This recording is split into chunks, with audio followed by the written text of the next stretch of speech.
Hello everyone, a very warm welcome to my lovely students. I hope you all are doing very well and taking good care of yourself and your family too. In this video, I'll talk about joys of an average. This particular question may be asked as objective type questions in entrance exams also, or as a big theoretical question in BCom or BCom honors exam also in every university. So what this question is all about, आपसे ये पूछा जा सकता है कि किस particular situation में कौन सा एवरेज का मेथड बेस्ट सुटेबल है. और अगर ऑब्जेक्टिव टाइप क्वेश्चंस की बात करें तो आपसे ये पूछा जा सकता है कि अगर ये पर्टिकुलर सिचुएशन है तो बताइए आप कौन सा एवरेज यूज करेंगे. तो आओ हम देखते हैं किस तरह की सिचुएशन में किसे चूज किया जाए. तो first situation is value in the series are to be treated as equally important. अगर हमारे पास जो डेटा है, जो सीरीज है, उसके अंदर दी गई सभी वैल्यूज को एक समान, एक जैसा, बराबर ट्रीट करना है तो आप किस मेथड ऑफ एवरेज को यूज करेंगे? Arithmetic mean.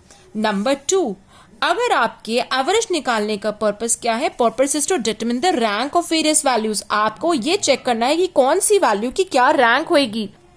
आपके अलग अलग सिचुएशन में दी गई जो डिफरेंट आइटम्स हैं, जो आपके पास अलग अलग आइटम्स ऑफ ऑब्जर्वेशंस है, जो अलग अलग डेटा दिया हुआ है, जो आपके पास बेसिकली सीरीज है, अगर आप उसमें रैंकिंग करना चाहें कौन सा आइटम पहले और कौन सा बाद में और कौन सा बीच में, तो which method is suitable? Median. Number 3, अगर आपको ये चेक करना है किसी डेटा के अंदर कौन सा ऐसा आइटम है जो मोस्ट कॉमन है, मोस्ट पॉपुलर है, the objective is to locate the most common item, तो आपको क्या यूज करना है? What is the most suitable average? Mode. Number 4, the objective is to study the relative changes. अगर आपको एक पर्टिकुलर टाइम सीरीज के कंपैरिजन में दूसरी टाइम सीरीज के कंपैरिजन में दोनों में आपस में रिलेटिव चेंज देखना चाहते हैं कि कितने से इस टाइम पीरियड से दूसरे टाइम पीरियड तक पहुंचते हुए कितना चेंज हुआ है, एवरेज चेंज कितना हुआ है, अगर वो चेक करना चाहते हो तो आपको यूज करना होगा ज्योमेट्रिक मीन. नंबर 5, अगर आपको छोटे आइटम्स को, स्मॉलर आइटम्स को बड़ी वेटेज देनी है तो आपको यूज करना होगा harmonic mean, when the smaller items have to be given the greater weightage. Number 6, if the data comprises of rates, ratios और percentages. अगर आपके पास जो डेटा है, जो सीरीज है, उसमें जो वैल्यूज है वो सिंपल वैल्यूज नहीं दी हुई बल्कि रेट्स दे रखे हैं या रेशियोज की फॉर्म में है या परसेंटेज फॉर्म में, और अगर आपको एवरेज निकालना है तो आप किसे चूज करेंगे? Geometric mean. अगर आपको एवरेज निकालना है, वो एक्सपोनेंशियल रेट ऑफ चेंजेस का एवरेज निकालना है तो आप किसे चूज करेंगे? Again geometric mean. तो 6 और 7 कहीं ना कहीं इंटर रिलेटेड है. अगर आपको इंडेक्स नंबर कंस्ट्रक्ट करना है तो आप किसको यूज करना होगा? Geometric mean. वंस अगेन, अगर आपको किसी हमारे इंडिया में, ऑल ओवर वर्ल्ड, किसी सोशल या इकोनॉमिक फिनोमिना को समझना है, रिसर्च करनी है उस पर, तो हमें प्रेफरेबल किसको करना चाहिए? कौन सा एवरेज को? Geometric mean.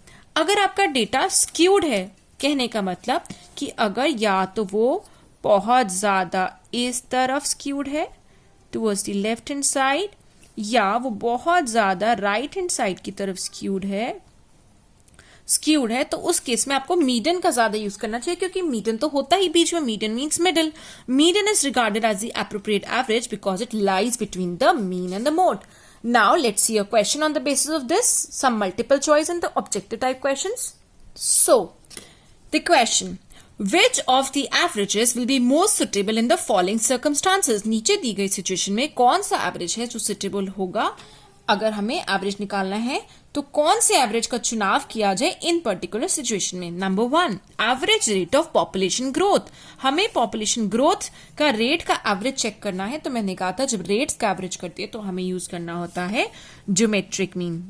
सो सिंस हमें एक पर्टिकुलर टाइम पीरियड के दौरान हमारी पॉपुलेशन में कितना रेट पर एवरेज ग्रोथ हुआ है वो हमें चेक करना है, तो हम यूज करेंगे ज्योमेट्रिक मीन. अगर मुझे देखना है average number of children in family, मैं देख रही हूँ हर फैमिली में 2 2 2 2, एक बच्चे भी हैं किसी फैमिली में, किसी में 3, किसी में 4 भी, लेकिन 2 सबसे ज्यादा है. तो मैं बेसिकली किस तरह के एवरेज की बात कर रही हूँ? I am talking about mode. What is the most popular item of children, मतलब कि कितने बच्चे होते हैं फैमिलीज में, ऐसा कौन सा most popular item, most popular number है? 2 की 3 की 1 की 4, तो 2. एग्जाम्पल मैंने ज्यूम किया है. Average size of oranges on a tree. अगर मैं कह रही हूँ मेरा एक अपना बाग है और मैं कह रही हूँ ऑरेंजेस ट्री पे किसी पे 50 निकलते हैं, किसी पे 60, किसी पे 50, किसी पे 50, किसी पे 50, किसी पे 80, फिर किसी पे 50, किसी पे 50. तो मैं बेसिकली चेक कर रही हूँ मोड कि ज्यादा पॉपुलर क्या है. लगभग सभी ट्रीज पर 50 ऑरेंजेस आ जाते हैं। Average speed of work, average speed of work check करने के लिए मैं चाहूं तो मैं अर्थमेटिक मीन का भी इस्तेमाल कर सकती हूँ, क्योंकि अगर इसमें रेसिप्रोकल का भी यूज हो रहा है कहीं ना कहीं, तो मैं हार्मोनिक मीन का भी इस्तेमाल कर सकती हूँ। Average marks of students in a class, एक क्लास में एवरेज मार्क्स कितने आए उसके लिए मैं सभी बच्चों की मार्क्स का टोटल करूंगी, डिवाइड करूंगी नंबर ऑफ स्टूडेंट्स है। सो मैं बात करें अर्थमेटिक मीन की। Average intelligence of students in a class, so यहां पर हम इस्तेमाल करेंगे मीडियन, क्योंकि इंटेलिजेंस को कहीं ना कहीं बहुत एग्जैक्टली मेजर नहीं किया जा सकता है, तो ऐसे केसेस में हमें मीडियन का इस्तेमाल करना ही ज्यादा बेटर है। एवरेज साइज ऑफ कॉलर, जो शर्ट्स के कॉलर होते हैं वो हर ह्यूमन बीइंग के लिए, हर मैन के लिए एक अलग कॉलर का साइज होता है, लेकिन एक ऐसा नंबर हो सकता है जो मोस्ट पॉपुलर कॉलर का साइज है कि सबसे ज्यादा तो इसी साइज के कॉलर स्टिच किए जाते हैं। तो बेसिकली मैं किसकी बात कर रही हूँ? Mode. Mode means the most popular item. Average income of a lawyer, बात हो रही है average income of a lawyer की। सो इस केस में जैसे मार्क्स और स्टूडेंट्स के केस में मैंने अर्थमेटिक मीन निकाला था, बिल्कुल वैसे ही यहां पर भी यूज किया जाएगा अर्थमेटिक मीन। देन बात आती है average size of readymade garments की।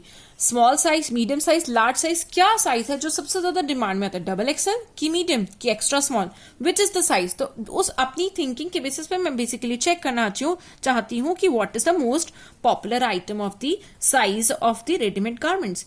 देन बात आती है average size of agriculture holdings. अगर एग्रीकल्चर होल्डिंग की अगर बात करें तो अगर सभी के लैंड्स के टुकड़े टुकड़े करके सभी पूरे गांव में अगर बांट दिया गया, और अगर मैं एक स्टैंडर्ड साइज चेक करूँ कि सबके हिस्से में क्या है, तो बेसिकली मैं चेक करूँ सभी गांव वालों के पास मोस्ट पॉपुलरली कितना एग्रीकल्चर होल्डिंग सबसे कॉमन साइज है, so most popular item.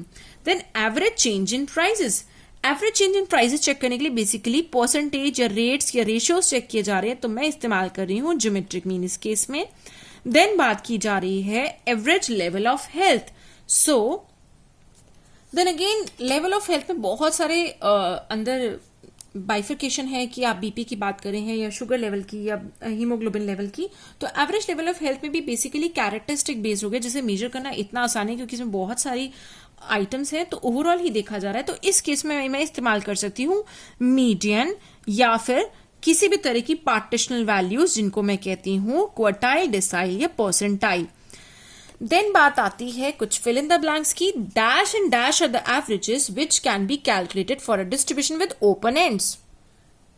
Dash and dash are the averages which can be calculated for a distribution. Distribution means class interval with open end class interval. तो वहां पे हम किस तरह के averages का इस्तेमाल कर सकते हैं? So basically मुझे यूज करना होगा या तो मीडियन या फिर मोड, क्योंकि वहां पर अर्थमेटिक मीन से थोड़ी सी कैलकुलेशन में एरर हो सकती है। Then dash and dash are the averages used to study the pattern of a distribution. की पैटर्न क्या है, किस तरह का ट्रेंड से बना हुआ है। So in that case I may use median और पार्टिशनल वैल्यूज, क्योंकि उससे मुझे पता चल जाएगा डेटा के किस हिसाब से टुकड़े हो रहे हैं, कितना पार्ट ऊपर आता है, कितना पार्ट नीचे आता है। तो बेसिकली मैं क्वार्टाइल, डिसाइल, परसेंटाइल या फिर मीडियन का इस्तेमाल करूंगी। डैश और dash are the averages which can be calculated when the characteristics are not measurable. जब मेजर नहीं कर सकते हो किसी डेटा को बट फिर भी एवरेज निकालना चाहते हो, उस केस में हम यूज करेंगे मीडियन और मोड। देन डैश और dash are the averages depending upon all the observation. So it can be arithmetic mean, it can be geometric mean, it can be harmonic mean as well. Average which divides a distribution into equal part, जो आपके data को दो parts में divide कर दिया, ऐसा कौन सा डिस्ट्रीब्यूशन है? ऐसा डिस्ट्रीब्यूशन, ऐसा एवरेज होता है median. Median is also equal to its, median किसके बराबर होता है, कौन से क्वार्टाइल के बराबर होता है? मीडियन क्वार्टाइल सेकेंड क्वार्टाइल के बराबर होता है। कैसे, मैं आपको दिखाती हूँ। सपोज ये आपकी नंबर लाइन है, नंबर लाइन में Q1, Q2 और Q3, इस Q1, Q2 और Q3 ने डेटा को 4 हिस्सों में बांट दिया। क्वार्टाइल का वही काम है कि इसने डेटा को 4 हिस्सों में बांट देना होता है। तो जो क्वार्टाइल 2 है वो बिल्कुल सेंटर में है और यही आपका मीडियन भी है। So that's it for this video.